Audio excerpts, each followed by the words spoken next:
Hello everyone, welcome back to our YouTube channel. और आज का जो टॉपिक हम डिस्कस करेंगे वो है पार्लियामेंट्री कमिटीज के बारे में। अब ये जो टॉपिक है वो काफ़ी बड़ा है, तो मैंने इसको टू पार्ट्स में डिवाइड करा है। तो पार्ट वन में हम अभी आगे पढ़ेंगे कि पार्ट वन में क्या है और पार्ट टू में हमने क्या पढ़ेंगे। So let's start. Prelims revision carnival has already started under UPSC CSE 2020. We are providing you with special classes festival that has already started from 5th September 2020, and in that we are giving you free 400 plus free live classes. So if you're really interested, you can enroll in this special classes festival. So Unacademy UPSC Championship 2.0 has already started, and it is providing you all India free mock test series. UPSC CSE Prelims 2020 to 21 Paper 1 GS. You will also get a chance to meet the UPSC CSE 2019 toppers, top Unacademy educators, and with Unacademy subscription scholarship also. It was held on 30th August, 6th September, 13th September, and it would be conducted on 30th September and 27th September, only on 2 days. So you can mark these dates on your calendar and you can enroll for this mock test series. As we know that there are exams are coming next month, so we have already prepared for our whole syllabus. But if you want to brush up some of our knowledge, or we want to clear some of our concepts, so that we score really well, so you can enroll for UPSC CSE 2020 with Academy to complete all your preparation for your exam. And this one subscription has unlimited benefits, like you can learn from your home, you have unlimited access to all resources, we have top educators of India on one platform, we have full syllabus coverage, double doubt clearing session, live test series, study material that would be provided in PDF format, answer writing session, and mentorship, and all under our mentors and guidance, and they will guide you so that you can score really well in your exam. And this is also one-stop solution for your complete UPSC CSE preparation. Our structured batches with top educators, batches in Hindi, English, bilingual, late night, as well as 2-year batches, 100% syllabus coverage. We have vast range of optional also, prelims test series with evaluation, main test series with evaluation. We have double doubt clearing sessions also by our educators. We have daily current affair practices, then essay and answer writing practice, and along with that we'll also provide you with the performance analysis of your subject, and we have sectional quizzes also. And along with the whole package, we are providing you with the interview preparation also, that is really essential for UPSC, because we generally neglect the interview preparation and focus on our prelims and mains. So you will also get this opportunity to save your time by already preparing for interview side by side. So UPSC CSC complete batch preparation courses has already started from 7th September, as we all know. So you don't have time right now for enroll. So you can enroll right now, because only we have 15 or 20 days before the exams. And our we have three batches. The first is bilingual batch, in which the medium of instruction will be given in Hindi and English both. The second is Hindi batch, and the third is English. And whichever language you are comfortable, you can enroll for that batch only. Then if you subscribe now, you will get 10% off with as a discount, and you just need to apply this code SIMPLEYT. So you can get the subscription over here, as you can see in this mobile and in this image over here, get subscription. You can apply this code, and then you will get 10% off on this. So along with this whole package, we are also providing you with a free daily current affairs test series from 7:30 p.m. onwards, 20 question, 20 minutes, and it's for 40 marks, along with the test analysis also. And all the correct answers will be in green, and all the incorrect in the red. So the test analysis will be like this, and you will get options like this over here. So this is our daily current affair practice test series, And if you really like a channel, then you can join YouTube, Telegram, or Facebook, in whichever social networking site you're really active on. So let's start our topic. Basically, before starting our topic, let's know that the parliament is also a body that is actually that deliberates efficiently all the effectively all the issues that actually come up to them before it. And the function of parliament are very complex, voluminous, means very वे बहुत सारे हैं और varied है, मतलब different different है. Moreover, it is neither an adequate time nor the necessary expertise to make a detailed scrutiny of all legislative measures or other matters. Therefore, it is assisted by a number of committees in the discharge of its duties. The Constitution of India makes a mention of these committees in different places, but without making any specific provisions regarding its composition, tenure, functions, and etc. All these matters are dealt by the rules of the two houses accordingly, which a parliamentary committee basically means a committee that is one appointed by the elected or elected by the house or nominated by the speaker or chairman. Second, it works under the direction of the speaker or chairman. Third, it presents its report to the house, to the speaker. Fourth, then it has a secretariat. It has a secretary that provided by the Lok Sabha or Rajya Sabha, and the consultative committees, which also consist of the members of the parliament, are not parliamentary committees as they do not fulfill above the four conditions. Now let's classify all our parliamentary committees. The parliamentary committees are basically divided into two kinds. One is the standing committee and second is the ad hoc committees. Now the standing committee and the ad hoc, the difference between that, the former are permanent, that is constituted every year or periodically, and it works on a continuous basis, while the latter are temporary and they cease to exist on the completion of the task that has been assigned to them. Now let's talk about the standing committee. There are basically six types of standing committee in the parliamentary committee. The first is the financial committees. In the financial committees, we have public accounts committee, estimates committee, and committee on public undertakings. Then we have departmental standing committees. Then we have committees to inquire on petition, privilege, and ethics committee. Then we have committees to scrutinize and control, the committee on government assurances. Then the committee on subordinate legislation, the committees on the papers laid on the table. Then committee of the welfare of SCs and STs. Then committee on women empowerment, joint committee on the offices of profit. Then we have committees of relating to the day-to-day daily business of the houses, that the business advisory committee, the committee on private members bill and resolution, like the rules committee, committee on absence of members from sittings of the house, housekeeping committees, or the service committees, like the committees which is concerned with the provision of the facilities and the services to the members. And under this we have general purpose committee, house committee, library committee, and joint committee on the salary and allowances of the members. So now let's talk about the first ad hoc committee, that has been divided basically into two categories, that is the inquiry and advisory committees.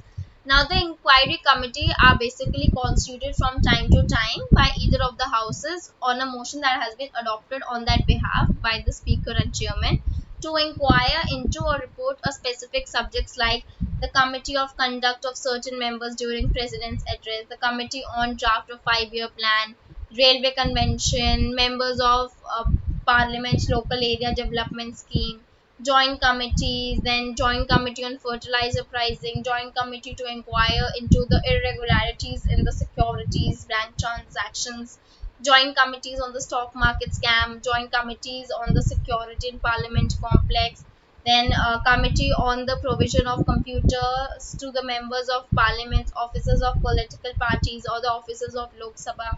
Then we have committee on the food management in parliament house complex, committee on installation of portraits or statue of national leaders and parliamentarians, in the Parliament House complex. We have joint committee on that basically looks into the maintenance of all the heritage character and the development of the Parliament House. We have committee on the violation of protocol norms or contemptuous behavior of the government officers with the members of Lok Sabha.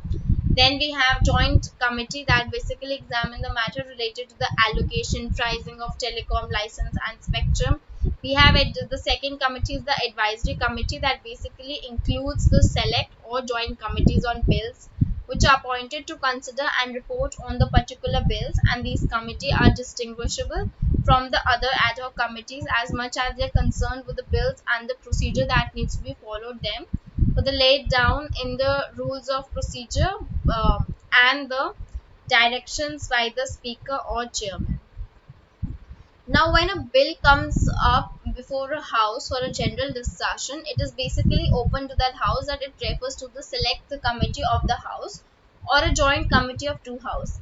A motion to this effect has been moved and adopted in the house, which the bill comes up for the consideration. And in case of motion adopted is for the reference of the bill to a joint committee, the decision is conveyed to the other house and requesting the members to nominate the members of the other houses to serve the committee. Now we need to the select or the joint committee considers the bill clause by clause just as the two houses do. The amendments to various clauses can be moved by the members of committee, and the committee can also take evidence of the association, public bodies, experts who are actually interested in the bill. After the bill has been considered, the committee submits its report to the house, and the members who don't agree with the majority may append their minutes of dissent to its report. Now let's start with the financial committee. So basically under financial we have public account committee. This committee was first set up in 1925 under the provision of Government of India Act 1919, and it has been there since it has been then after that.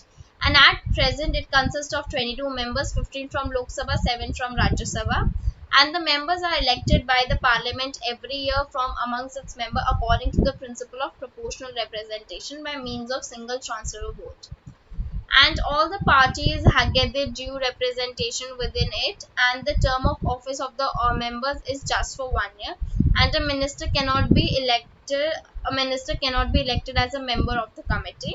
Now the chairman of the committee is appointed from the amongst the members by the speaker, and until the 1666 to 66 the chairman of committee belonged to the ruling party. However, since 1967, a convention has developed wherein the chairman of committee is selected from the opposition. Now, the function of committee is basically to examine all the annual audits reports of the CAG, which laid down before the parliament by the president. The CAG submits a three audit reports to the president: the audit report on appropriation accounts, audit report on financial accounts, and public undertaking.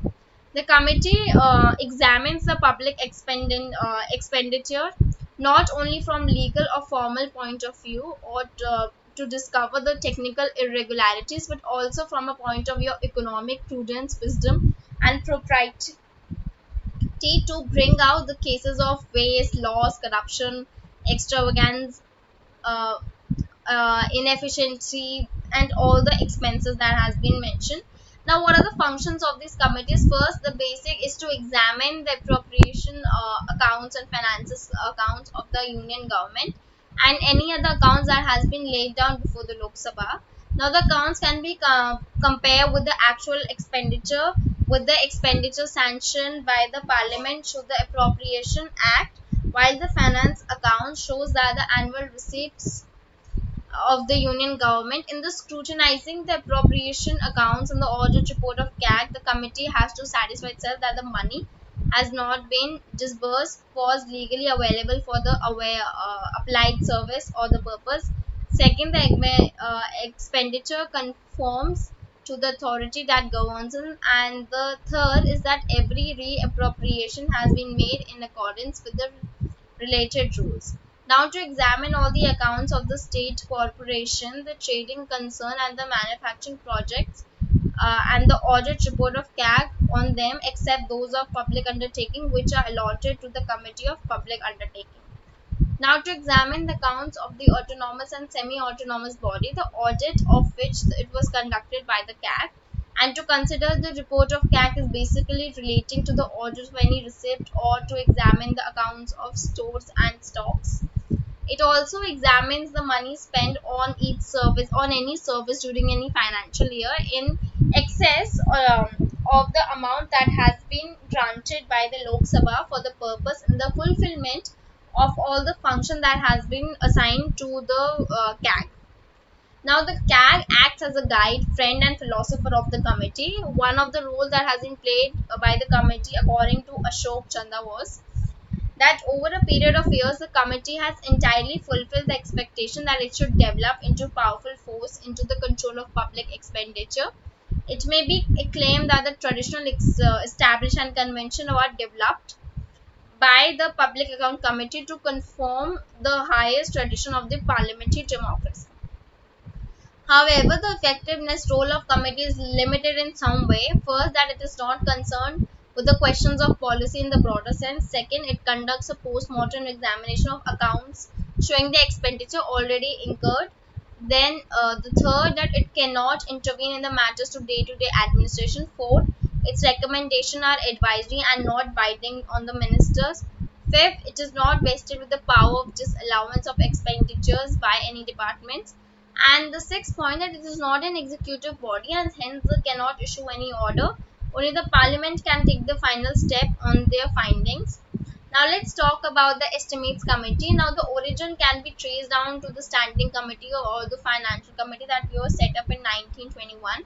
The first estimate committee was set up in the post-independent era in 1950 on the recommendation of John Mathai. He was then the finance minister. Originally, it had 25 members, but in 1956, the membership was raised to 30. Now, all the 30 members are from Lok Sabha only, and the Rajya Sabha has no representation in this committee. These members are elected by Lok Sabha every year from amongst its own members according to the principle of proportional representation by the means of single chancellor vote, and thus all the parties get the due representation in it. And the term of office is 1 year. A minister cannot be elected for the member of the committee, and the chairman of the committee is appointed by the speaker amongst the members, and it is invariably from the ruling party.